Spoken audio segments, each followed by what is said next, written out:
Halo teman-teman, selamat datang di channel saya Malika. Hari ini, tanggal 23 April 2024, saya akan menyajikan rangkuman berita terbesar hari ini buat kalian semua. Dari gosip selebriti yang lagi hangat, kemajuan teknologi yang mengejutkan, hingga berita olahraga yang membanggakan. Jangan lupa untuk meninggalkan komentar dan berbagi video ini ya. Mari kita mulai pembahasan kita hari ini.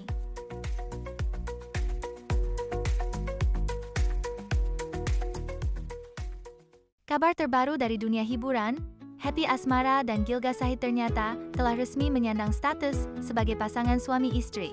Kabar ini terkonfirmasi setelah keduanya tampil mesra dalam sebuah acara, di mana Gilga secara terang-terangan memanggil Happy dengan sebutan istriku.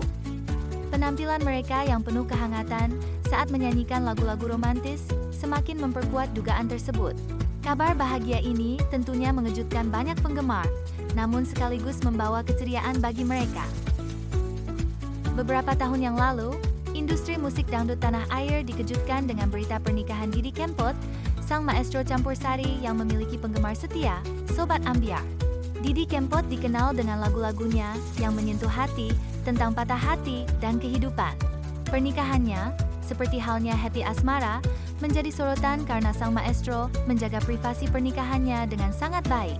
Historisnya, pernikahan musisi dengan cara yang relatif tertutup ini seakan menjadi fenomena yang tidak asing lagi dalam dunia hiburan tanah air seiring dengan majunya media sosial.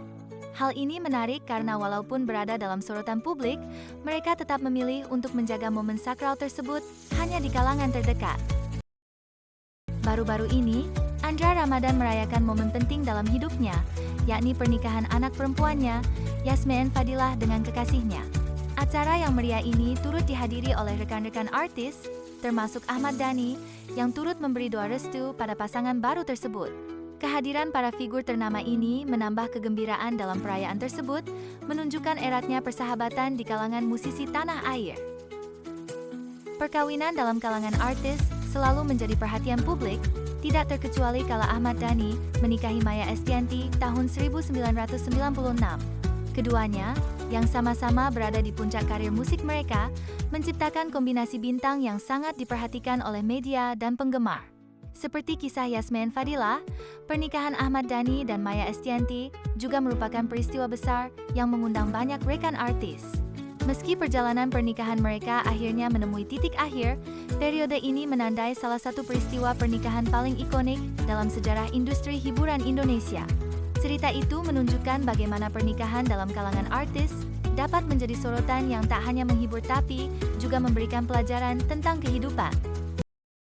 Christopher Stefanus Budianto baru-baru ini divonis 2,5 tahun penjara atas kasus penipuan yang dilakukan terhadap Jessica Iskandar.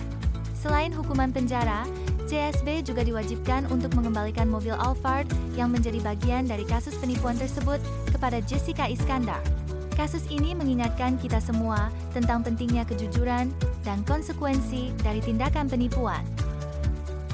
Dalam sejarah kasus selebriti dan penipuan, salah satu yang paling menggemparkan adalah kasus yang menimpa Luna Maya dengan kasus penipuan online beberapa tahun lalu. Ketika itu, Luna Maya sebagai korban mengalami kerugian besar akibat penipuan yang mengatasnamakan dirinya untuk menjual produk palsu. Persamaannya dengan kasus Jessica Iskandar terletak pada keterlibatan nama besar dalam dunia hiburan yang menjadi korban penipuan, menciptakan guncangan dan pembelajaran bagi publik tentang betapa siapapun bisa menjadi target kejahatan semacam itu. Kerjasama Microsoft dan Meta dalam menghadirkan headset VR Meta Quest terbaru mencuri perhatian.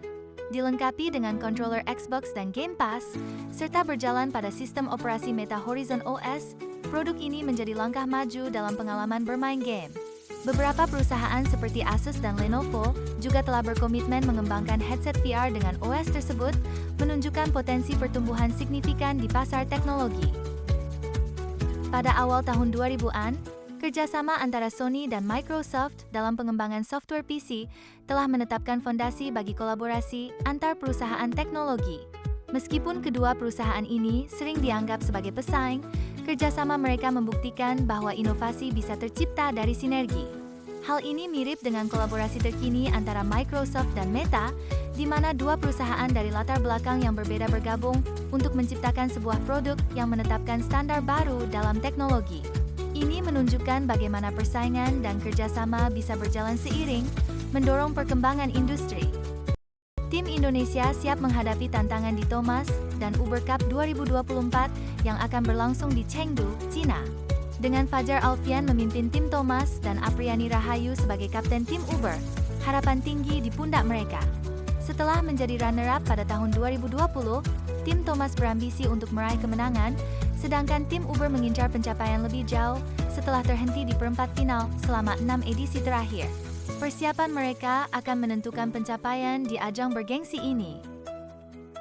Sejarah Indonesia dalam berpartisipasi di Thomas Cup memiliki momen bersejarah ketika mereka memenangkan piala tersebut untuk pertama kalinya pada tahun 1958. Kemenangan ini tidak hanya mengejutkan dunia bulu tangkis namun juga membuktikan kemampuan Indonesia sebagai negara kekuatan besar dalam olahraga tersebut. Mirip dengan harapan yang ditujukan kepada tim Thomas dan Uber saat ini, kemenangan pada masa lalu tersebut menjadi bukti nyata bahwa dengan persiapan yang matang dan semangat yang tinggi, capaian terbaik bisa diraih.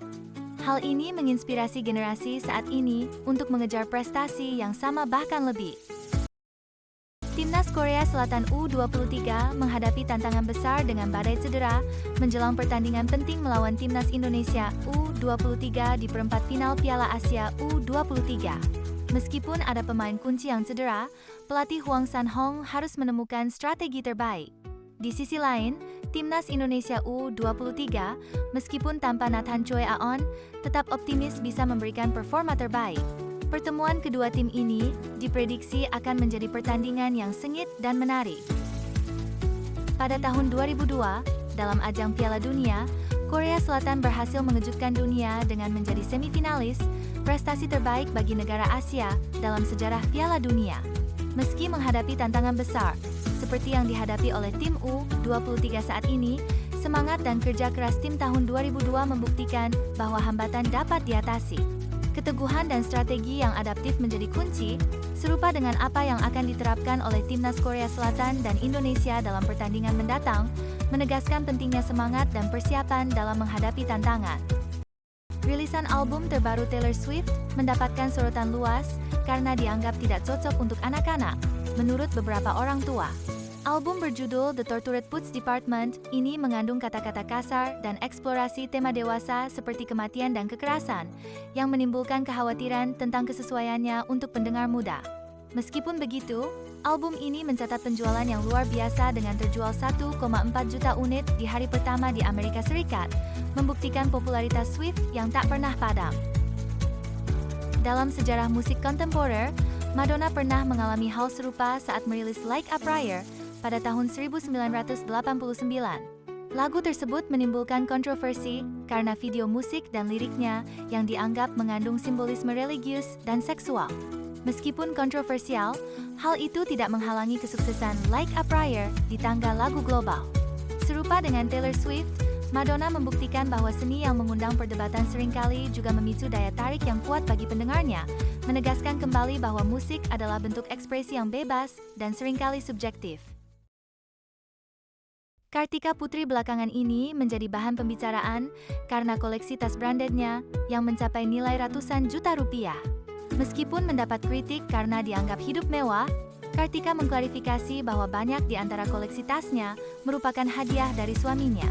Kartika juga menegaskan bahwa ia memiliki tabungan sendiri dari hasil kerja kerasnya sebelum menikah. Kemandirian finansial yang ditunjukkan Kartika ini mengingatkan kita tentang pentingnya perempuan memiliki keuangan pribadi yang kuat. Sosok Oprah Winfrey, seorang pembawa acara, aktris, dan produser terkenal dari Amerika Serikat, mungkin memberikan inspirasi bagi banyak wanita, seperti Kartika Putri. Oprah, yang dikenal akan kekayaannya dan gaya hidup mewah, pada dasarnya memulai semuanya dari bawah.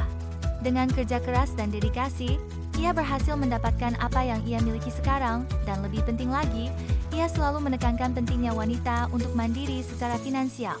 Kisah Oprah menggambarkan bagaimana kekuatan dan kemandirian bisa membawa seseorang ke puncak kesuksesan, serupa dengan apa yang Kartika Putri tunjukkan pada publik. Samsung terus berinovasi dengan menghadirkan berbagai pilihan HP yang memenuhi kebutuhan beragam penggunanya. Dari seri flagship Galaxy S24 Ultra dengan teknologi terdepan, hingga lini Galaxy Z yang menawarkan desain lipat unik. Tidak ketinggalan, seri Galaxy A dan M yang dirancang untuk mereka yang mencari keseimbangan antara performa yang solid dan harga yang terjangkau. Variasi harga mulai dari Rp1.699.000 hingga Rp6.899.000 menunjukkan komitmen Samsung untuk mengakomodasi setiap segmen pasar. Pada dekade 2000-an, Samsung berhasil mengguncang pasar telepon seluler dengan seri Galaxy S yang berhasil menempatkannya sebagai salah satu pemain utama di industri smartphone.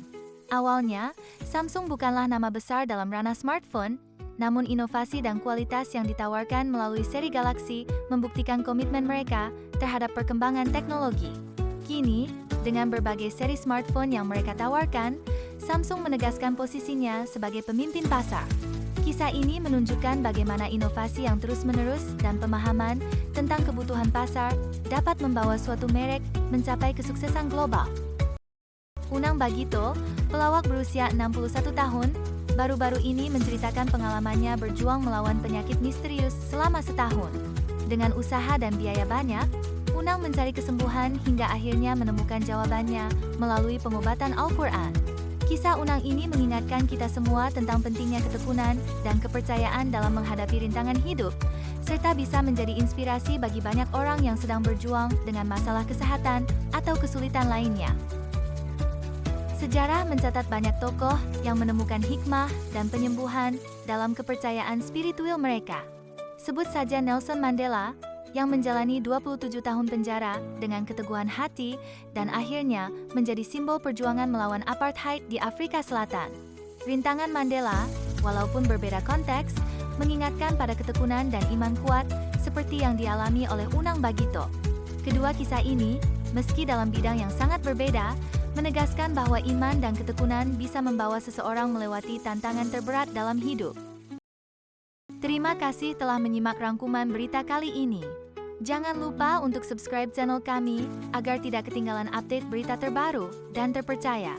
Sampai jumpa di video berikutnya.